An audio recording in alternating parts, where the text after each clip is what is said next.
ಬರೋ ತನಕ ಇದೆಲ್ಲ ಪಾಠ ಪ್ರವಚನ ಯಜ್ಞ ಯಾಗ ದಾನ ಧರ್ಮಗಳೆಲ್ಲವೂ ಕೂಡ ಬಂದ ಮೇಲೆ ಅದು ಹೋಯ್ತು, ಜಗತ್ತು ಹೋಯ್ತು, ಎಲ್ಲವೂ ಹೋಯ್ತು, ಉಳಿದಿದ್ದು ಬ್ರಹ್ಮ ಒಂದೇ. ಇದು ಈ ವೇದದ ಅಭಿಪ್ರಾಯ ಅಂತ ಅವರ ವಾದ. ಇಲ್ಲಿ ಹೇಳುವಾಗ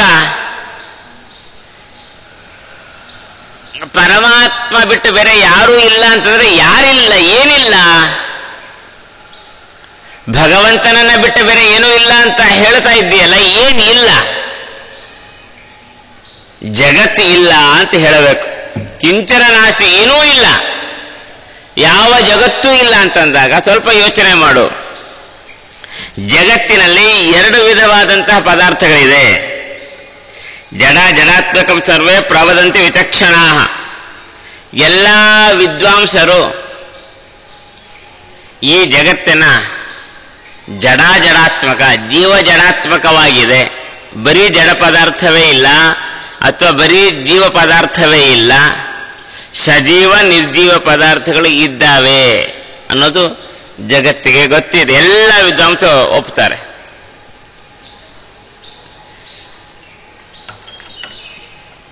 ಈ ಸಂದರ್ಭದಲ್ಲಿ ಪರವಾದಿ ಹೇಳುವ ವಾದ ಅಂತಂದ್ರೆ, ಜಡ ಪದಾರ್ಥ ಇಲ್ಲ ಅಂತಾದ್ರೆ ನಮಗೇನು ಹಾನಿ ಇಲ್ಲ, ಏನಾಗಬೇಕು? ಬೇಡ. ವೇದದಲ್ಲಿ ಜಡ ಪದಾರ್ಥಗಳಿಲ್ಲ ಅಂತ ವೇದ ಹೇಳ್ತಾ ಇದೆ ಅಂತ ಅರ್ಥ ಮಾಡ್ತೀನಿ. ಅದರಿಂದ ನಮಗೆ ಯಾವ ಭಯವೂ ಇಲ್ಲ, ಏನಾಗ್ತದೆ ನಮಗೆ ಅಂತ ಅವನ ವಾದ. ಜಡಕ್ಷಯಾದ ಅಭೀತಸ್ಯ ಜೀವಹಿಂಸಾ ಭವತ್ತಥಾ. ಆದರೆ ಹೇಳ್ತಾ ಇದ್ದಾರೆ ರಾಜರು, ಜಡ ಇಲ್ಲ ಅಂತ ಹೇಳಿದಾಗ ಯಾವ ಅಂಜಿಕೆ ಇಲ್ಲದೆ, ಭಯ ಇಲ್ಲದೆ ಧೈರ್ಯವಾಗಿ ಹೇಳಿಬಿಟ್ಟು ಜಡ ಪದಾರ್ಥ ಇಲ್ಲ ಅಂಥೇಳಿ. ಆದರೆ ಅದೇ ಜಗತ್ತಿನ ಇಲ್ಲ ಅಂತ ನೀನು ಹೇಳುವಾಗ ನಿನಗೆ ಅತ್ಯಂತ ಇಷ್ಟವಾದಂಥ ಜೀವ ಪದಾರ್ಥವೂ ಇಲ್ಲ ಅಂತ ಆಗ್ತದೆ. ಜೀವರ ಹಿಂಸೆಯಾಗ್ತಾ ಇದೆ, ಜೀವರನ್ನು ನಾಶ ಮಾಡಬೇಕಾಗ್ತದೆ, ನೀನು ಇಲ್ಲ ಅನ್ನಿಸ್ಬೇಕಾಗ್ತದೆ.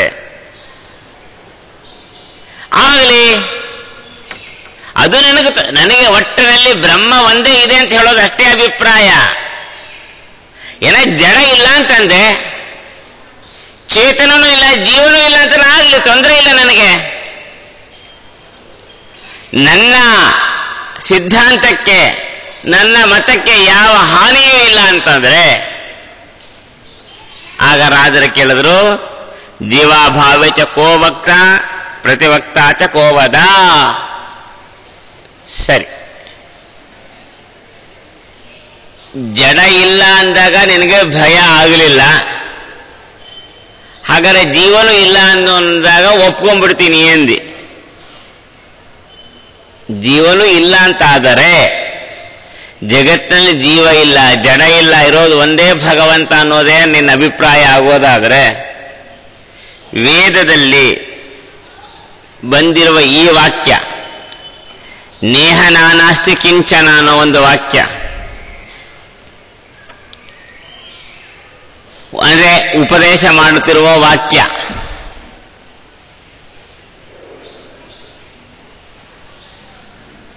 ಎಲ್ಲರಿಗೂ ಗೊತ್ತಿರತಕ್ಕಂತಹ ಪ್ರಸಿದ್ಧವಾದಂತಹ ಸಂವಾದ ರೂಪವಾದ ಕಥೆ ಇದು. ನಚಿಕೇತನಿಗೂ ಯಮಧರ್ಮರಾಜನಿಗೂ ನಡೆದಂತಹ ವಿಚಾರ. ನಚಿಕೇತನಿಗೆ ಒಂದು ಪ್ರಸಂಗ ಬಂತು. ಅವರಪ್ಪ ಅನೇಕ ಪದಾರ್ಥಗಳನ್ನು ದಾನ ಮಾಡ್ತಾ ಇದ್ದಾಗ ಅವನು ಮಾಡಿರುವ ದಾನ ಪದಾರ್ಥಗಳು ಸರಿ ಇಲ್ಲ ಅಂತ ಹೇಳಬೇಕಾಗಿದೆ. ಆದರೆ ಅಪ್ಪ ಮಾಡಿರುವ ವಿಚಾರವನ್ನ ಸರಿ ಇಲ್ಲ ಅಂತ ಹೇಳುವ ಅಧಿಕಾರ ಮಗನಿಗೆ ಇಲ್ಲ ಅಲ್ವಾ? ಅಪ್ಪ ಏನಿದ್ರು ವಿನಯಪೂರ್ವಕವಾಗಿ ತಿಳಿಸ್ಬೇಕೇ ಹೊರತು, ಅಪ್ಪ ಈ ತರ ಮಾಡ್ತಾ ಇದ್ಯಾ, ಸ್ವಲ್ಪ ವಿಮರ್ಶೆ ಹೊರತು ನೀ ಮಾಡಿದ್ದು ಪೂರ್ಣ ತಪ್ಪು ಅಂತ ಹೇಳುವ ಅಧಿಕಾರ ಮಗನಿಗಿಲ್ಲ. ಅದಕ್ಕಾಗಿ ಅವ ಏನು ಕೇಳಿಬಿಟ್ಟ, ಅಪ್ಪ ಇಷ್ಟೆಲ್ಲ ದಾನ ಕೊಡ್ತಾ ಇದ್ದೀಯಲ್ಲ, ನನ್ನನ್ನು ಯಾರಿಗೆ ದಾನ ಕೊಡ್ತೀಯ ಅಂತ. ಅಂದ್ರೆ ಉಪಯೋಗವಿಲ್ಲದ ಪದಾರ್ಥ ದಾನ ಕೊಡ್ತಾ ಇದ್ದೇನೆ ಅಂತ ಹೇಳೋ ಚಂದ ಅದು. ಹೀಗೆ ಮಗ ಬಂದು ಕೇಳಿದಾಗ ಈ ಗಡಿಬಿಡಿಯಲ್ಲಿದ್ದಂತಹ ಅಪ್ಪ ಅದರ ಕಡೆ ಗಮನ ಕೊಡಲಿಲ್ಲ. ಎವಂ ದಿಸ್ತ್ರಿಹಿ 2-3 ಬಾರಿ ಕೇಳಿದ ಮಗ ಬಂದು ಅಪ್ಪನನ್ನ, ಅಪ್ಪ ನನ್ನ ಯಾರಿಗೆ ಕೊಡ್ತೀಯ? ಕೊನೆಗೆ ಸಿಟ್ಟು ಬಂದು ಅಪ್ಪ ಏನು ಹೇಳ್ದ, ನಿನ್ನನ್ನ ಮೃತ್ಯುವಿಗೆ ಯಮನಿಗೆ ಕೊಟ್ಟಿದ್ದೇನೆ ಹೋಗಂತ ಹೇಳಿಬಿಟ್ಟ. ಸರಿ, ಅಷ್ಟು ಕೇಳಿಸ್ಕೊಂಡ. ಈಗ ದಾನ ಕೊಟ್ಟ ಪದಾರ್ಥ, ಯಾವುದೇ ಒಂದು ಪದಾರ್ಥ ದಾನ ಕೊಟ್ಟ ಮೇಲೆ ಅದನ್ನು ಯಾರು ಗ್ರಹಣ ಅಂದರೆ ಸ್ವೀಕಾರ ಮಾಡಿದ್ದಾನೆ ಅವನಲ್ಲಿ ಇರಬೇಕಾದ ಕರ್ತವ್ಯ ಆ ದಾನದ ಪದಾರ್ಥ. ಅದೇ ತಾನೇ ದಾನ ಅಂದ್ರೆ. ಸರಿ, ನನಗೆ ಅಪ್ಪ ಯಮನಿಗೆ ದಾನ ಕೊಟ್ಟಿದ್ದಾನೆ ಅಂದಮೇಲೆ ನನಗೆ ಇಲ್ಲಿ ಕೆಲಸ ಇಲ್ಲ, ನಾನು ಅಲ್ಲಿಗೆ ಹೋಗ್ತೀನಿ ಅಂತೇಳಿ ಮೃತ್ಯು ಲೋಕಕ್ಕೆ ಹೋದ. 3 ದಿವಸ ಯಮಧರ್ಮರಾಜ ಎಲ್ಲೋ ಹೊರಗೆ ಹೋಗಿದ್ದವ, ಬಂದಿರಲಿಲ್ಲ. ಮನೆಯೊಳಗೆ ಪ್ರವೇಶ ಮಾಡಲಿಲ್ಲ. ಶ್ಯಾಮಲ ಬೇಕಾದಷ್ಟು ಕರೆದ್ಲು ಒಳಗವ ಅಂತೇಳಿ, ಇಲ್ಲ ಯಜಮಾನ ಇಲ್ಲ ಬರೋದಿಲ್ಲ ಅಂತೇಳಿ ಕಾಯ್ತಾ ಇದ್ದ. 3 ದಿವಸ ಕಾದಿದ್ದಾನೆ. ಆಗ 3ನೇ ದಿವಸ ಯಮ ಬಂದ ಮನೆಗೆ. ಬಂದ ಕೂಡಲೇ ಶ್ಯಾಮಲ ಅಂತಾಳೆ, ವೈಶ್ವಾನರ ಪ್ರವಿಶತಿ ಅತಿಥಿರ್ ಬ್ರಾಹ್ಮಣೋ ಗೃಹೇ ಹರ ವೈವಸ್ವತೋದಕಂ. ಒಬ್ಬ ಬ್ರಹ್ಮಜ್ಞಾನಿ ಬ್ರಾಹ್ಮಣ ಮನೆಗೆ ಬಂದ ಅಂತಾದ್ರೆ ಅಗ್ನಿ ಮನೆಗೆ ಬಂದಂತೆ ಅರ್ಥ. ವೈಶ್ವಾನರ ಅಗ್ನಿ ಬಂದಂಗೆ. ಬಂದ್ರೆ ಅಗ್ನಿನ ತಣ್ಣಗೆ ಮಾಡೋದು ಹೆಂಗೆ? ಈ ಲೌಕಿಕ ಅಗ್ನಿಗಾದ್ರೆ ತಣ್ಣಗೆ ಮಾಡಬೇಕಾದ್ರೆ ಮೇಲೆ ನೀರು ಹುಯ್ತೀವಿ ಅಲ್ಲ, ಅಗ್ನಿ ಉರಿತಿದ್ರೆ ಮೇಲೆ ನೀರು ಹುಯ್ದ್ರೆ ಅಗ್ನಿ ತಣ್ಣಗಾಗುತ್ತದೆ. ಈ ಬ್ರಹ್ಮಜ್ಞಾನಿ ಬರ್ತಾನಲ್ಲ, ಆ ಅಗ್ನಿ ತಣ್ಣಗೆ ಮಾಡಬೇಕಾದ್ರೆ ಅವನಿಗೂ ತಲೆ ಮೇಲೆ ಹಾಕಬಾರದು ನೀರು. ಎಲ್ಲಿ ಹಾಕಬೇಕು? ಪಾದ ಪ್ರಕ್ಷಾಲನೆ ಮಾಡಬೇಕು. ಪಾದ ಪ್ರಕ್ಷಾಲನೆ ಮಾಡಿದ್ರೆ ಆ ಅಗ್ನಿ ತಣ್ಣಗಾಗುತ್ತದೆ ಅಂತ ಹೇಳ್ತಾಳೆ. ಆನಂತರ ಹೋದ್ರು. 3 ದಿವಸ ನನಗಾಗಿ ಕಾದಿದ್ದೀಯ ಹುಡುಗ, ನಿನಗೆ 3 ವರ ಕೇಳ್ತೀನಿ ಅಂತ ಕೊಡ್ತೀನಿ ಕೇಳ್ಕೊಂಡಾಗ ಈ ತತ್ವಜ್ಞಾನವನ್ನೇ ಕೇಳಿದ್ದಾನೆ. ಆಗ ಬಂದಿರತಕ್ಕಂಥ ಉಪನಿಷತ್ ಇದು ವಾದ, ಇದು ನೇಹನ ನಾಸ್ತಿ ಕಿಂಚನ ಅಂಥೇಳಿ ವೇದದಲ್ಲಿ ಉಪನಿಷತ್ತಲ್ಲಿ ಬರ್ತದೆ. ರಾಜರು ಈ ವಿಚಾರವನ್ನು ಇಟ್ಕೊಂಡು ಮಾತಾಡ್ತಾ ಇದ್ದಾರೆ. ನೇಹನ ನಾಸ್ತಿ ಕಿಂಚನ ಅನ್ನೋ ಶಬ್ದಕ್ಕೆ ಯಾವ ಜೀವನೂ ಇಲ್ಲ ಅನ್ನೋ ಅರ್ಥ ನೀನು ಮಾಡಿದರೆ ಹೇಳಿದವರು ಯಾರು? ವಕ್ತ ಯಮಧರ್ಮರಾಜ, ಪ್ರತಿವಕ್ತ ನಚಿಕೇತ ಅಲ್ಲ. ಪ್ರಶ್ನೆ ಕೇಳ್ತಾ ಇದ್ದಾನೆ ನಚಿಕೇತ, ಉತ್ತರ ಕೊಡ್ತಾ ಇದ್ದಾನೆ ಯಮಧರ್ಮರಾಜ.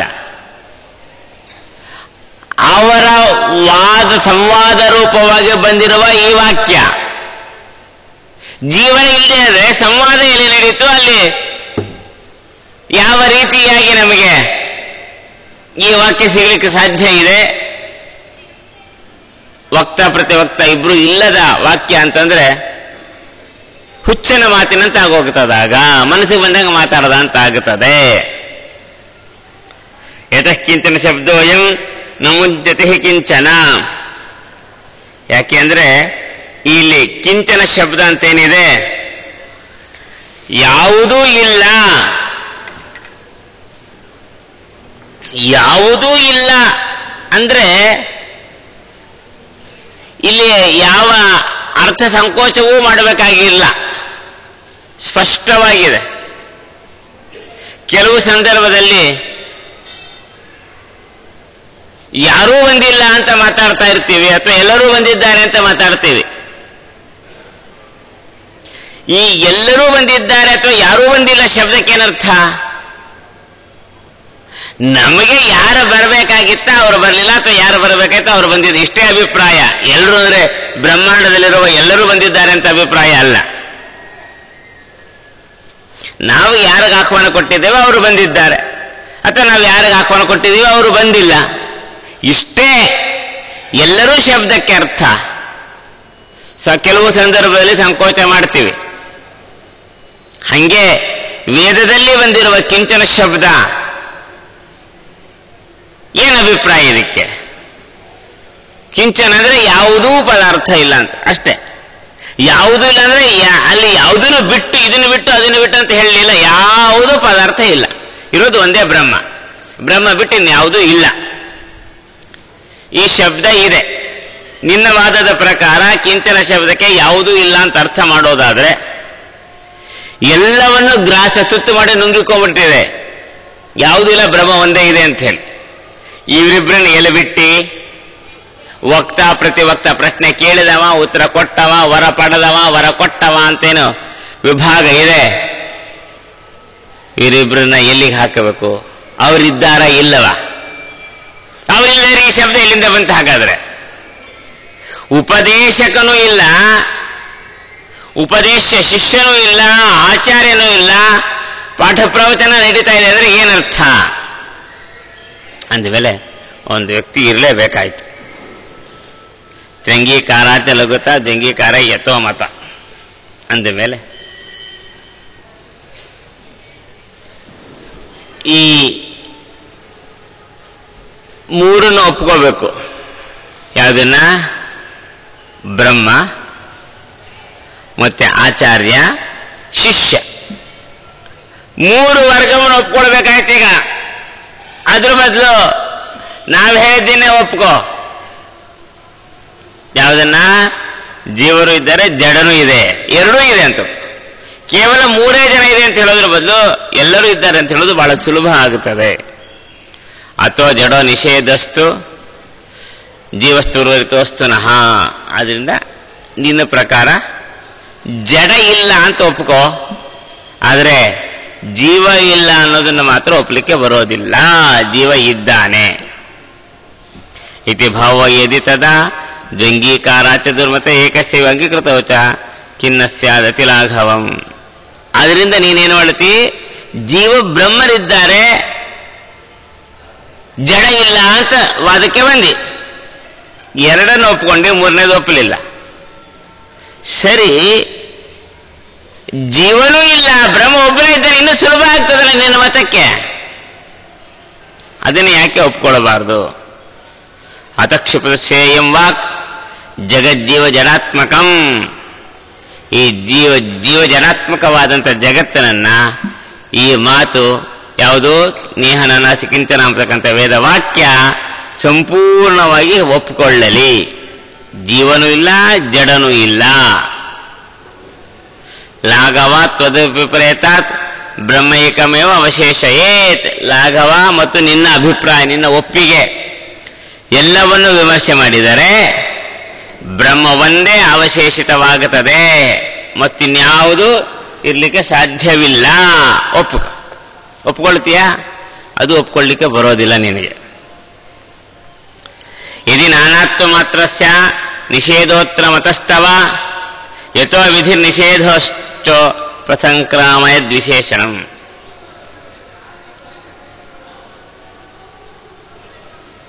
ನಾನಾ ಶಬ್ದಕ್ಕೆ ಇನ್ನೂ ಒಂದು ಅರ್ಥ ವ್ಯತ್ಯಾಸ ಮಾಡ್ತಾ ಇದ್ದಾರೆ ಪರವಾದಿಗಳು. ನಾನಾ ಶಬ್ದಕ್ಕೆ ನಾನಾತ್ವ ಅಂತ ಅರ್ಥ ಮಾಡ್ತಾರೆ. ಇರೋದು ನಾನಾ ಅಂತ ಹೇಳಿ ಅದಕ್ಕೆ ನಾನಾತ್ವವನ್ನು ಅರ್ಥ ಮಾಡ್ತಾ ಇದ್ದಾರೆ. ನಾನಾತ್ವವನ್ನು ಅರ್ಥ ಮಾಡಿಬಿಟ್ರು ಆಗ ನಿಷೇಧ. ನಾನಾತ್ವ ಇಲ್ಲ. ಇಹ ಬ್ರಹ್ಮಣಿ ನಾನಾತ್ವ ನಾಸ್ತಿ ಅಂತ ಅರ್ಥ ಮಾಡ್ತಾ ಇದ್ದ. ಈ ಬ್ರಹ್ಮನಲ್ಲಿ ನಾನಾತ್ವ ಇಲ್ಲ ಅಂತ.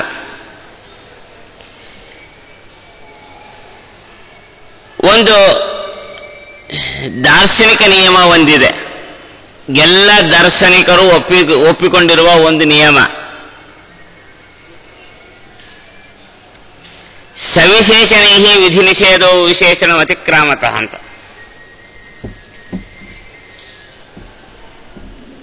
ಈ ಸವಿಶೇಷಣ ಪದಾರ್ಥದಲ್ಲಿ ಅಂದರೆ ವಿಶೇಷಣ ಸಹಿತವಾದ ಒಂದು ಶಬ್ದದಲ್ಲಿ ವಿಧಿ ನಿಷೇಧಗಳನ್ನು ಮಾಡಿದರು ಅಂತಾದರೆ ಆ ವಿಧಿ ನಿಷೇಧಗಳು ವಿಶೇಷಣಕ್ಕೆ ಮಾತ್ರ ಸಂಬಂಧಪಡುತ್ತದೆ. ಇದು ಮೀಮಾಂಸಾದ ನಿಯಮ, ಮೀಮಾಂಸಾ ಶಾಸ್ತ್ರಕಾರರ ನಿಯಮ. ನ ಜೀರ್ಣಮಲವದ್ವಾಸ ಸ್ನಾತಕ ಅಂತಿದೆ. ಸ್ನಾತಕ ವ್ರತ ಮಾಡಿದವ ಅಂದರೆ ಸಮಾವರ್ತನ ಸಂಸ್ಕಾರ ಆದ ಮೇಲೆ ಅಂತ ಅರ್ಥ. ಸ್ನಾತಕ ಅಂದರೆ ಸಮಾವರ್ತನ ಸಂಸ್ಕಾರ ಆದವನು ಜೀರ್ಣ ಮತ್ತು ಮಲಿನ ವಸ್ತ್ರವನ್ನು, ಹರಿದಿರುವ ಕೊಳೆಯಾಗಿರುವ ವಸ್ತ್ರವನ್ನು ಉಟ್ಟುಕೊಂಡು ಸ್ನಾನ ಮಾಡಬಾರದು ಅಂತ ವೇದ ಹೇಳ್ತಾ ಇದೆ. ಬ್ರಹ್ಮಚಾರಿಗೆ ಅಥವಾ ಸನ್ಯಾಸಿಗೆ ಹರಿದ ವಸ್ತ್ರ ಉಟ್ಕೊಳ್ಬಾರ್ದು ಅಂತ ನಿಯಮ ಇಲ್ಲ. ಯಾಕೆ ಅವ್ರು ಹರಿದೇ ಉಟ್ಕೊಳ್ಬೇಕಾಗ್ತದೆ ಕೌಪಿನಾದಿಗಳನ್ನು. ಆದ್ದರಿಂದ ಅವ್ರಿಗೆಲ್ಲ ಇದು ಸ್ನಾತಕ ವ್ರತ ಆದವನು ಅಂತ ಅಷ್ಟೇ ಅಭಿಪ್ರಾಯ.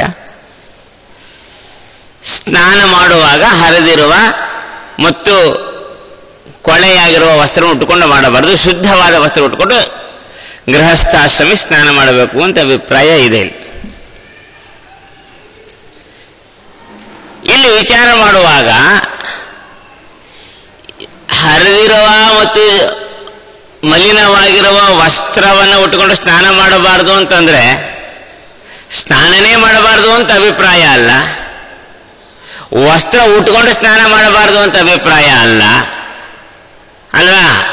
ಸ್ನಾನ ಮಾಡಬೇಕು, ವಸ್ತ್ರ ಉಟ್ಕೊಂಡಿರಬೇಕು, ವಸ್ತ್ರದಲ್ಲಿ ಮಲಿನತ್ವ ಮತ್ತು ಜೀರ್ಣತ್ವ ಇರಬಾರ್ದು ಅಷ್ಟೇ. ಇಷ್ಟೇ ಅಭಿಪ್ರಾಯ. ಸವಿಶೇಷಣವಾದಂಥ ವಸ್ತುವಿನಲ್ಲಿ ವಿಧಿ ನಿಷೇಧಗಳನ್ನು ಮಾಡಿದರೆ ಏನಾಗುತ್ತದದು ವಿಶೇಷಣಕ್ಕೆ ಮಾತ್ರ ಸಂಬಂಧಪಡ್ತದೆ, ಇನ್ಯಾವುದಕ್ಕೂ ಅಲ್ಲ ಅಂತ ಇದೊಂದು ದಾರ್ಶನಿಕರ ನಿಯಮ ಇದೆ. ಇದನ್ನು ಎಲ್ಲರೂ ಒಪ್ಕೊಳ್ಬೇಕು. ಇತಿತ್ವ ನ್ಯಾಯಾದೇವ ತರ್ಹ್ಯಜ್ಞ ಜಗಚ್ಚೋಚ್ಚೋರಿತಂ ಭವೇತ್. ಹಿಂಗೆ ನೀನು ನ್ಯಾಯವನ್ನು ಒಪ್ಪಿಕೊಂಡು ನೇಹನಾನಾಸ್ತಿ ಕಿಂಚನ ವೇದದಲ್ಲಿ ನಾನಾತ್ವವನ್ನು ನಿಷೇಧ ಮಾಡಿದರೆ ಒಂದಾಗಬಹುದು. ಈ ಬ್ರಹ್ಮನಲ್ಲಿ ನಾನಾತ್ವ ಜಗತ್ತಿಲ್ಲ ಅಂತ ಆಗಬಹುದು ಅಷ್ಟೆ, ಬೇರೆ ಇನ್ನೇನು ಆಗಲಿಕ್ಕೆ ಸಾಧ್ಯ ಇಲ್ಲ. ಜಗತ್ತಿಲ್ಲ ಅಂತ ಆಗೋದಿಲ್ಲ, ಜಗತ್ತಿದೆ, ಆ ಜಗತ್ತಿನಲ್ಲಿ ನಾನಾತ್ವ ಇಲ್ಲ ಅಂತ ಆಗಬಹುದು. ಅಷ್ಟಾದ್ರೂ ಸಾಕು. ಮೊದಲಿಗೆ ಜಗತ್ತೇ ಇಲ್ಲ ಅನ್ನೋನ ಹತ್ರ ಜಗತ್ತಿದೆ ಅಂತ ಒಪ್ಪಿಸಬೇಕಾಗ್ತದೆ. ಯತ್ಕಿಂಚನ ಪದಂ ಶೌತಂ ವಿಶೇಷ್ಯಂ ಉಭಯಂ ವದೇತ್. ಯಾಕೆಂದ್ರೆ ಕಿಂಚನ ಅಂತಕ್ಕಂಥ ವೇದದ ಶಬ್ದ ಇದೆಯಲ್ಲ, ಅದು ವಿಶೇಷವನ್ನು ಹೇಳ್ತಾ ಇದೆ, ಅದು ವಿಶೇಷಣವೂ ಆಗ್ತಾ ಇದೆ. ಸರ್ವನಾಮ ಪದಸ್ಯಾಸ್ಯ ಕಥಂ ಏಕಾರ್ಥವಾಚಿತ. ಕಿಂ ಶಬ್ದ ಎಂಬುದು ಸರ್ವಾದೀನಿ ಸರ್ವನಾಮಾನಿ ಸೂತ್ರದಿಂದ ಏನು ಪಡೆದಿದೆ? ಅದು ಸರ್ವನಾಮ ಪದವನ್ನು, ಸರ್ವನಾಮ ಸಂಜ್ಞೆಯನ್ನು ಪಡೆದಿದೆ. ಸರ್ವನಾಮ ಸಂಜ್ಞೆ ಬಂದ ಮೇಲೆ ಅದು ಹೆಸರೇ ಹಂಗಿದೆ, ಸರ್ವನಾಮ, ಎಲ್ಲರಿಗೂ ಆ ಶಬ್ದ ಪ್ರಯೋಗ ಅನ್ವಯಿಸ್ತದೆ ಅಂತ ಅರ್ಥ. ವ್ಯವಹಾರದಲ್ಲಿ ನಾನು ನೀನು ಎಂಬ ಶಬ್ದಗಳಿದ್ದಾವೆ, ಅಥವಾ ಅವನು ಅವಳು ಇತ್ಯಾದಿ ಶಬ್ದಗಳಿದ್ದಾವೆ. ಇದು ಯಾರಿಗೂ ಉಪಯೋಗಿಸ್ತೀವಿ? ಇದು ಎಲ್ಲರಿಗೂ ಬರ್ತದೆ. ಅದು ಎಲ್ಲರೂ ಹೇಳುವಾಗ ಅವನು ಅವಳು ಅಥವಾ ನಾನು ನೀನು ಈ ಶಬ್ದಗಳೆಲ್ಲ ಹೇಳ್ತೀವಿ. ಇವರು ಈ ಒಂದು ವರ್ಗದವರು ಮಾತ್ರ ನಾನು ಹೇಳಬೇಕು, ಬೇರೆಯವರು ಯಾರು ನಾನು ಶಬ್ದ ಉಪಯೋಗ ಮಾಡೋ ಹಿಂಗ ವ್ಯವಹಾರದಲ್ಲಿ ಇಲ್ಲ. ಎಲ್ಲರೂ ಉಪಯೋಗಿಸುವ ಶಬ್ದ ಇದು. ಇದಕ್ಕೆ ಸರ್ವನಾಮ ಪದ ಅಂತ ಕರಿತೀವಿ. ಕಿಂ ಶಬ್ದವೂ ಕೂಡ, ಯಾವುದು ಅನ್ನೋ ಶಬ್ದವೂ ಕೂಡ ಸರ್ವನಾಮ ಪದ. ಸಂಜ್ಞೆ ಕೊಡುವಾಗಲೇ ಪಾಣಿನಿ ಸರ್ವನಾಮ ಸಂಜ್ಞೆ ಕೊಡುವಾಗಲೇ ಎಚ್ಚರಿಕೆಯನ್ನು ಕೊಡ್ತಾನೆ. ಸರ್ವರಿಗೂ ನಾಮ, ಸರ್ವಕ್ಕೂ ನಾಮ ಇದು. ಇಡೀ ಜಗತ್ತಿಗೆ ಕಿಂಚನ ಅನ್ನೋ ಶಬ್ದ ಪ್ರಯೋಗ ಮಾಡಲಿಕ್ಕೆ ಬರ್ತದೆ ಅಲ್ಲ. ಅಂದಮೇಲೆ ಯಾವುದೇ ಒಂದು ಶಬ್ದವೂ ಕೂಡ ಅದರೊಳಗೆ ಬೀಳ್ತದೆ. ಆಗ ಯಾವುದೇ ಜಗತ್ತು ಇಲ್ಲ ಅಂತ ಶಬ್ದ ನಿಷ್ಪತ್ತಿ ಆಗ್ತಿರುವಾಗ, ಸಿದ್ಧವಾಗುತ್ತಿರುವಾಗ, ಜಡ ಮಾತ್ರ ಇಲ್ಲ, ಜೀವ ಇದೆ ಅಂತ ನೀ ಹೆಂಗೆ ಯಾಕೆ ಅರ್ಥ ಮಾಡಿದಿ? ಕಿಂಚನ ಶಬ್ದಕ್ಕೆ ಜೀವ ಜಡ ಎರಡೂ ಅರ್ಥ ಬರ್ತಿರುವಾಗ ಒಂದರ್ಥ ಏಕಾರ್ಥ ವಾಚಿತ್ವ ಕೊಡುವುದಿಲ್ಲ. ಜಡಭೇದ ನಿಷೇಧೇನ ಜಡಸ್ತತ್ವ ಅವಶೇಷಣೆ ಜಡಾಭಿನ್ನಂ ಭವೇದ್ ಬ್ರಹ್ಮ ತಚ್ಚ ಯುಕ್ತಿ ಬಹಿಷ್ಕೃತಂ. ಇನ್ನೂ ಒಂದು ಸಮಸ್ಯೆ, ಹಂಗೆ ಆಗಲಿ. ಕಿಂಚನ ಶಬ್ದಕ್ಕೆ ಜಡ ಮಾತ್ರ ಇಲ್ಲ ಅಂತ ಅರ್ಥ ಮಾಡೋಣ. ಜಡದಿಂದ ನಾನಾತ್ವ ಇಲ್ಲ. ಅವನು ಹೇಳ್ತಿರೋದು ನಾನಾ ಶಬ್ದಕ್ಕೆ ನಾನಾತ್ವ, ಭೇದ. ನಾನಾ ಶಬ್ದಕ್ಕೆ ಭಿನ್ನ ಅಂತ ಅರ್ಥ. ಆದರೆ ಅವ ನಾನಾತ್ವ ಅಂತ ಮಾಡಿಕೊಂಡು ಭೇದ ಅಂತ ಅರ್ಥ ಮಾಡ್ತಾ ಇದ್ದಾನೆ. ಈಗಂದ್ರು ಜಡದಿಂದ ಭೇದ ಇಲ್ಲ ಪರಮಾತ್ಮನಿಗೆ ಅಂತ ಅರ್ಥ ಆಗುತ್ತದೆ. ಭಗವಂತನಿಗೂ ಜಡಕ್ಕೂ ಭೇದ ಇಲ್ಲ ಅಂತಾಯ್ತು. ಇಷ್ಟೇ ಹೊರತು ಇನ್ನೇನು ನಾನಾತ್ವ ಅರ್ಥ ಮಾಡಿದ್ರಿಂದ, ಭೇದ ಅನ್ನೋ ಅರ್ಥ ಮಾಡಿದ್ರಿಂದ ಆಗೇನಾಗ್ತದೆ? ಅದನ್ನು ಒಪ್ಕೊಂಡ್ಬಿಟ್ರೆ ಜಡಾಭಿನ್ನಂ ಬ್ರಹ್ಮ. ಈ ಬ್ರಹ್ಮ ಇದ್ದಾನಲ್ಲ, ಅವ ಜಡದಿಂದ ಅಭಿನ್ನ ಆದ, ಅಂದರೆ ಜಡವೇ ಆದ ಅಂತ. ಜಡಕ್ಕೂ ಬ್ರಹ್ಮನಿಗೂ ಯಾವ ಭೇದವೂ ಇಲ್ಲ ಅಂತಾಯ್ತು. ಒಪ್ಲಿಕ್ಕೆ ಬರ್ತದ? ತಚ್ಚ ಯುಕ್ತಿ ಬಹಿಷ್ಕೃತಂ. ಅನೇಕ ಯುಕ್ತಿಗಳನ್ನು ವಿಮರ್ಶೆ ಮಾಡಿದಾಗ ಈ ವಾದ ಬಹಿಷ್ಕೃತವಾಗುತ್ತದೆ. ಕಾರಣ ಇಷ್ಟೇ, ಯತಃ ವಿರುದ್ಧಯೋರೈಕ್ಯಂ ನ ವದಂತಿ ವಿಚಕ್ಷಣಾಃ. ಯಾವುದೇ ಈ ಎರಡು ಪದಾರ್ಥಗಳಿಗೆ ಐಕ್ಯ ಹೇಳಲಿಕ್ಕೆ ಬರೋದಿಲ್ಲ. ವ್ಯಾಸರಾಯರು ಭೇದೋಜ್ಜೀವನದಲ್ಲಿ ಸ್ಪಷ್ಟಪಡಿಸ್ತಾರೆ. ಏನಂತ? ದಹನ ತುಹಿನವತು. ದಹನ ತುಹಿನ.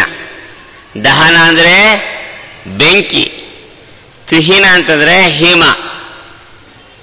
ಹಿಮ ಅಂದರೆ ಗೊತ್ತಲ್ವ, ಮಂಜು ಅಂತೀವಿ.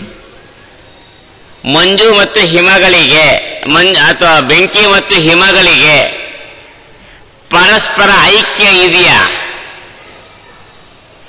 ಬೆಂಕಿ ಒದ್ದಾಡ್ತಾ ಇದ್ದೀವಿ. ಈಗ ಈ ಬೇಸಿಗೆಯಲ್ಲಿ ಬೆಂದು ಹೋಗ್ತಾ ಇದ್ದೀವಿ, ಶೆಕೆ ಒದ್ದಾಡ್ತಾ ಇದ್ದಾನೆ. ಮತ್ತೆ ಚಳಿಗಾಲ ಬಂದ್ರೆ ಚಳಿ ಆಗ್ತದೆ. ಇವತ್ತಿನ ಬೇಸಿಗೆ ಅವತ್ತಿನ ಚಳಿ ಎರಡು ಐಕ್ಯ ಆಗಿದ್ದಿದ್ರೆ ನಮಗೆ ವ್ಯತ್ಯಾಸ ಯಾಕಾಗ್ತಿತ್ತು? ಇವತ್ತು ಚಳಿ ಆಗ್ತಾ ಇದೆ ಅಂತ ಯಾರು ಹೇಳೋದಿಲ್ಲ. ಇವತ್ತು ಬೇಸಿಗೆ ಬಿಸಿಲಾಗಿದೆ ಅಂತಾರೆ. ಅವತ್ತು ಬಿಸಿಲಿದೆ ಅಂತ ಯಾರು ಹೇಳೋದಿಲ್ಲ, ಚಳಿ ಆಗುತ್ತಾ ಇದೆ ಅಂತಾರೆ. ಅಂದಮೇಲೆ ಹೆಂಗೆ ಎರಡು ವಿರುದ್ಧವಾದ ಪದಾರ್ಥಗಳು, ಚಳಿ ಇದ್ದಲ್ಲಿ ಬೇಸಿಗೆ ಇಲ್ಲ, ಬೇಸಿಗೆ ಇದ್ದಲ್ಲಿ ಚಳಿ ಇಲ್ಲ ಅಂತ ಹೆಂಗೆ ಪ್ರಸಿದ್ಧಿ ಇದೆಯೋ, ಹಂಗೆ ಜಡ ಮತ್ತು ಬ್ರಹ್ಮ ಎರಡು ಪರಸ್ಪರ ವಿರುದ್ಧವಾದ ಎರಡು ಪದಾರ್ಥಗಳಿಗೆ ಐಕ್ಯವನ್ನ ಹೇಳಲಿಕ್ಕೆ ಸಾಧ್ಯವಿಲ್ಲ, ಐಕ್ಯವನ್ನು ಒಪ್ಕೊಳ್ಳಿಕ್ಕೆ ಬರೋದಿಲ್ಲ. ಇದು ವಿವೇಕ ಇದ್ದವರಿಗೆ ಗೊತ್ತಾಗ್ತದೆ. ವಿವೇಕ ಇಲ್ಲದಂತವರಿಗೆ ಅವ್ರಿಗೆ ಅರ್ಥ ಆಗಲಿದ್ರೆ ಅದು ನಮ್ಮ ಸಮಸ್ಯೆ ಅಲ್ಲ. ಅವನಿಗೆ ವಿವೇಕ ಇಲ್ಲದ ಒಂದೇ ಸಮಸ್ಯೆ. ವಿಮರ್ಶೆ ಮಾಡತಕ್ಕಂಥವರಿಗೆ ಜೀವಕ್ಕೂ ಬ್ರಹ್ಮನಿಗೂ ಜಡಕ್ಕೂ ಐಕ್ಯ ಹೇಳಲಿಕ್ಕೆ ಬರೋದಿಲ್ಲ ಅಂತ ಗೊತ್ತಾಗ್ತದೆ. ನಿನ್ನ ವಾದ ಜೀವ ಬ್ರಹ್ಮರಿಗೆ ಐಕ್ಯ ಹೇಳಲಿಕ್ಕೆ ಹೋಗಿ ಜಡ ಬ್ರಹ್ಮರಿಗೆ ಐಕ್ಯ ಹೇಳಲಿಕ್ಕೆ ಹೋಗ್ತಾ ಇದ್ದೀವಿ. ಏವಂಚ ಜೀವನಾನಾತ್ವ ಮಾತ್ರಸ್ಯ ಅನವಶೇಷಣೆ ಜೀವಸ್ಥಿತಿ ಅವಶೇಷ ಸ್ಯಾತ್ ತಸ್ಯತು ಬ್ರಹ್ಮಣೈಕ್ಯತ. ಇನ್ನೊಂದು, ಇದು ಒಪ್ಪಿಕೊಂಡಾಗ ಜೀವನಾನಾತ್ವ ಮಾತ್ರ, ಜೀವನಿಂದ ನಾನಾತ್ವವನ್ನ ಬ್ರಹ್ಮನಿಗೆ ಹೇಳಲಿಕ್ಕೆ ಆಗತ್ತಾ ಇಲ್ಲ ಅಂತ ನೀನು ಹೇಳ್ತೀವಿ. ಆಗ ಜೀವ ಅನ್ನುವ ಒಂದು ಬೇರೆ ಪದಾರ್ಥವನ್ನು ಒಪ್ಕೊಳ್ಬೇಕಾದ್ರೆ ಬ್ರಹ್ಮ ಅಲ್ಲದ ಜೀವ ಪದಾರ್ಥವನ್ನು ಒಪ್ಕೊಳ್ಬೇಕು. ತಸ್ಯ ಬ್ರಹ್ಮಣೈಕ್ಯತ, ಜಡ ಇಲ್ಲ, ಜೀವ ಇದ್ದಾನೆ, ಆದರೆ ಜೀವನಿಗೂ ಬ್ರಹ್ಮನಿಗೂ ಐಕ್ಯ ಇದೆ ಅಂತ ಹೇಳಬೇಕು ನಿನ್ನ ಅಭಿಪ್ರಾಯ. ವಾಚ್ಯ ಭೇದ ವಿಹೀನಸ್ಯ ತ್ವೇಕತಾ ಯದ್ಬಲಾತ್ ಭವೇತ್.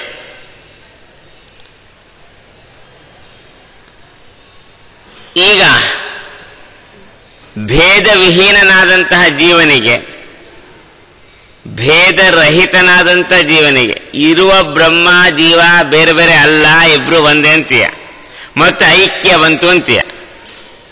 ಉಪನಿಷತ್ ಅಧ್ಯಯನದಿಂದ ಅವನಿಗೆ ಚರ್ಮ ಸಾಕ್ಷಾತ್ಕಾರ ಆದರೆ ಐಕ್ಯ ಆಗುತ್ತದೆ ಅಂತೀಯ. ಇದ್ದಾರ ಹೇಳಲಿಕ್ಕೆ ಬರ್ತಿಲ್ಲ.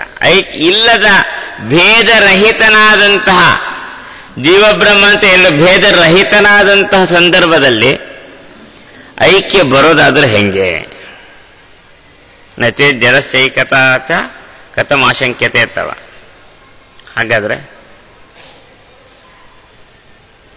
ಜೀವರಿಗೆ ಬ್ರಹ್ಮನಿಗೆ ಐಕ್ಯ ಅನ್ನೋದಾದ್ರೆ ಜಡಕ್ಕೂ ಬ್ರಹ್ಮನಿಗೂ ಐಕ್ಯವನ್ನು ಹೇಳಬೇಕಾಗುತ್ತದೆ. ಇಲ್ಲದರೆ ಅದನ್ನು ಖಂಡನೆ ಮಾಡಲಿಕ್ಕೆ ಬರೋದಿಲ್ಲ. ಜಡವೇ ಇಲ್ಲ ಅಂತ ಯಾಕೆ ಹೇಳ್ತಿ? ಜಡ ಇದೆ, ಜಡಕ್ಕೂ ಬ್ರಹ್ಮನಿಗೂ ಐಕ್ಯ ಇದೆ. ಜೀವ ಇದ್ದಾನೆ, ಜೀವನಿಗೂ ಬ್ರಹ್ಮನಿಗೂ ಐಕ್ಯ ಇದೆ ಅಂತೇಳಿ. ಜೀವಸ ಬ್ರಹ್ಮಣ ಐಕ್ಯಂ ಯತ್ ತಚ್ಚ ಯುಕ್ತಿ ಬ್ರಹ್ಮ ಬಹಿಷ್ಕೃತಂ. ಜೀವನಿಗೂ ಬ್ರಹ್ಮನಿಗೂ ಐಕ್ಯ ಹೇಳೋದಾದರೆ ಮತ್ತಿದೇ ಸಮಸ್ಯೆ. ಜೀವ ಪರಮಾತ್ಮನೋ ಭಿನ್ನೌ ವಿರುದ್ಧ ಧರ್ಮಾಧಿಕರಣತ್ವಾತ್. ವಿರುದ್ಧವಾದ ಧರ್ಮಾಧಿಕರಣರಾದ್ದರಿಂದ ಅವರಿಬ್ರು ಕೂಡ ಭಿನ್ನರೇ ಆಗಬೇಕಾಗ್ತದೆ, ಐಕ್ಯ ಬರೋದೇ ಇಲ್ಲ. ಯಥ ವಿರುದ್ಧರ ಐಕ್ಯಂ ನ ವದಂತಿ ವಿಚಕ್ಷಣಾ. ಯಥ ಜಡತ್ವ ಬ್ರಹ್ಮೈಕ್ಯ ವಿರೋಧಿ ಸ್ಯಾತ್ ತಥೈವ ಚ. ಹೆಂಗೆ ಜಡತ್ವ ಎಂಬುದು ಬ್ರಹ್ಮೈಕ್ಯಕ್ಕೆ ವಿರೋಧ ಆಗ್ತದೋ, ಜೀವೈಕ್ಯವೂ ಕೂಡ ಏನಾಗ್ತದೆ? ಬ್ರಹ್ಮತ್ವಕ್ಕೆ ವಿರೋಧವೇ ಆಗ್ತದೆ. ದುಃಖಿತ್ವ ಅಲ್ಪಜ್ಞತಾದ್ಯಾಶ್ಚ ಕಿಮ್ನ ಬ್ರಹ್ಮೈಕ್ಯ ಬಾಧಿಕಾ. ಇಷ್ಟು ಸಮಸ್ಯೆ ಇದೆ. ಜೀವ ಅಂದ್ರೇನು? ದುಃಖಿ, ಅಲ್ಪಜ್ಞ, ಪರತಂತ್ರ ಇತ್ಯಾದಿ ಅನೇಕ ಅಂಶಗಳಿದ್ದಾವೆ. ಬ್ರಹ್ಮ ಅಂದರೆ ಸರ್ವಜ್ಞ, ಆನಂದರೂಪ, ಸ್ವತಂತ್ರ. ಇದು ಬ್ರಹ್ಮ ಅಂದರೆ. ಈ ಪರಸ್ಪರ ಎರಡು ವಿರುದ್ಧವಾದ ಅಂಶಗಳಿಗೆ ಅವನು ಸರ್ವಜ್ಞ, ಸರ್ವಜ್ಞ ಸರ್ವವಿತ ಜ್ಞಾನಮಯಂ ತಪಃ ಅಂತಾರೆ. ಜ್ಞಾನಾನಂದಾತ್ಮಕನಾದಂಥ ಬ್ರಹ್ಮನಿಗೂ ಅಜ್ಞಾನಿ ಅಲ್ಪಜ್ಞಾನಿಯಾದಂತಹ ಜೀವನಿಗೂ ಐಕ್ಯ ಬರಲಿಕ್ಕೆ ಸಾಧ್ಯವೇ ಇಲ್ಲ. ಆನಂದೋ ಬ್ರಹ್ಮ ವಿಜ್ಞಾನಂ ಬ್ರಹ್ಮ ಇತ್ಯಾದಿ ಅಭಿಧಾಂ ಶ್ರುತಿಂ ಸ್ಮರ. ಆನಂದೋ ಬ್ರಹ್ಮೇತಿ ವ್ಯಜಾನಾತ್, ವಿಜ್ಞಾನಂ ಬ್ರಹ್ಮೇತಿ ವಿಜಾನಾತ್ ಇತ್ಯಾದಿ ಅನೇಕ ವೇದ ವಾಕ್ಯಗಳಿದ್ದಾವೆ. ಏನಂತ? ಬ್ರಹ್ಮ ಅಂದರೆ ಆನಂದ, ವಿಜ್ಞಾನ, ತತ್ವಜ್ಞಾನ ರೂಪನಾಗಿದ್ದಾನೆ, ಆನಂದ ರೂಪನಾಗಿದ್ದಾನೆ. ಜೀವ ಆನಂದ ರೂಪ ಅಲ್ಲ, ತತ್ವಜ್ಞಾನ ಇಲ್ಲ. ಅವನಿಗೆ ಸಂಪಾದನೆ ಮಾಡಬೇಕು. ಅವನು ಮಾಡಿದ್ರೂ ಜ್ಞಾನಿ ಆಗ್ತೇನೆ ಹೊರತು ಜ್ಞಾನ ಆಗೋದಿಲ್ಲ. ಅವ ವಿರುದ್ಧ ಧರ್ಮತ್ಯಾಗೇನ ಯದ್ಯೈಕ್ಯಂ ಅಭೀಪ್ಸಿತಂ ತರ್ಹಿ ತದ್ವದ್ ಜಡತ್ವಾದೇಹ ತ್ಯಾಗೇನ ಜಗತಾ ಸಹ. ವಿರುದ್ಧ ಧರ್ಮಗಳನ್ನು, ಜೀವರಲ್ಲಿರುವ ಮತ್ತು ಬ್ರಹ್ಮನಲ್ಲಿರುವ ಪರಸ್ಪರ ವಿರುದ್ಧವಾದ ಎರಡು ಧರ್ಮಗಳನ್ನು ತ್ಯಾಗ ಮಾಡಿ ಕೇವಲ ಜೀವ ಬ್ರಹ್ಮನಿಗೆ ಐಕ್ಯ ಹೇಳ್ತೀನಿ ಅಂತ ಅವನು ವಾದ ಮಾಡ್ತಾನೆ. ಈ ಶಬ್ದಗಳಲ್ಲಿ ಅರ್ಥೈಸುವ ಕ್ರಮ ಅನೇಕ ಥರ ಇರ್ತದೆ. ಒಂದು ಶಕ್ಯಾರ್ಥ ಅನ್ನೋದು ಲಾಕ್ಷಣಿಕ ಅರ್ಥ ಅಂತ.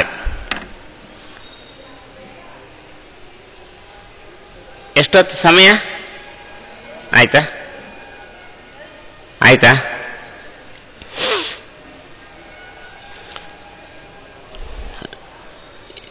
ಶಕ್ಯಾರ್ಥ ಅಂತಂದ್ರೆ ಮುಗಿಸ್ಬಿಡ.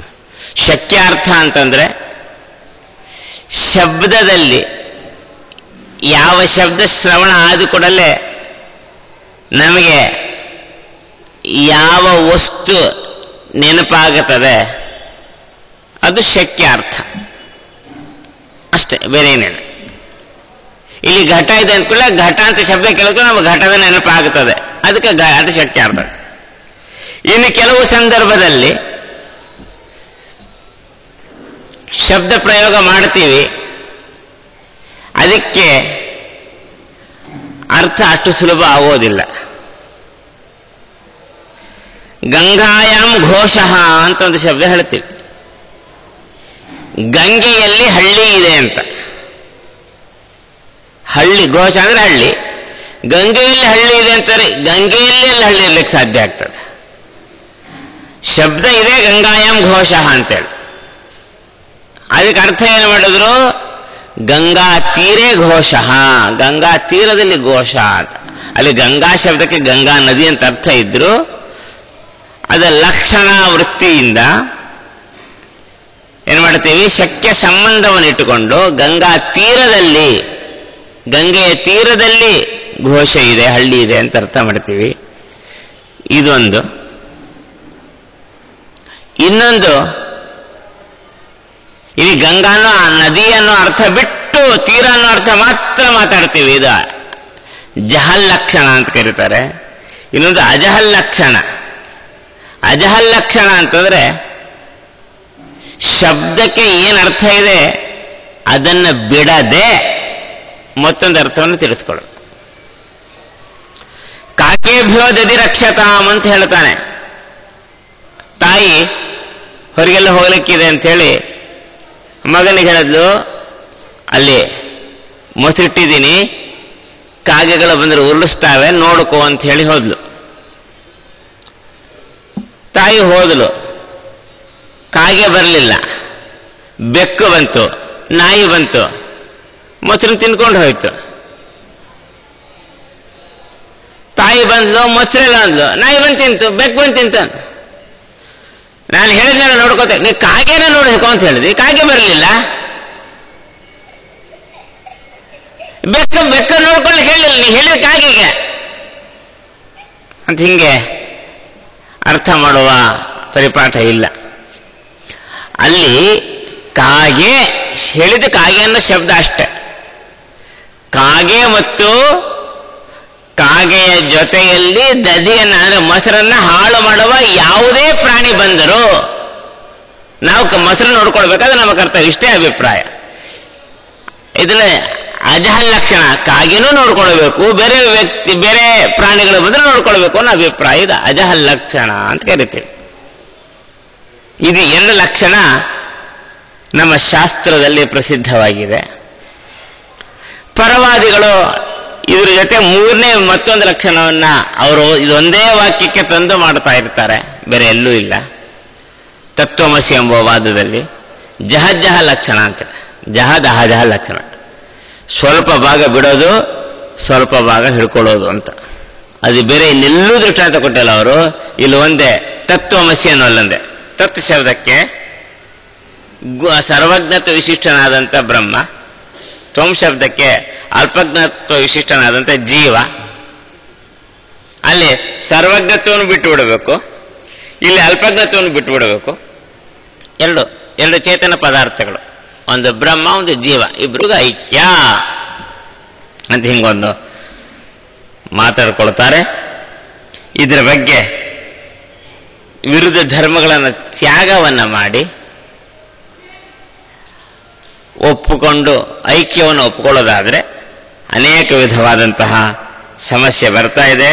ವಿರುದ್ಧ ಧರ್ಮತ್ಯಾಗೇನ ಯದ್ಯೈಕ್ಯಂ ಅಭಿರುಚಿತಂ ತರ್ಹಿ ತದ್ವ ಜಡತ್ವಾದೆ ತ್ಯಾಗೇನ ಜಗತಾ ಸಹ.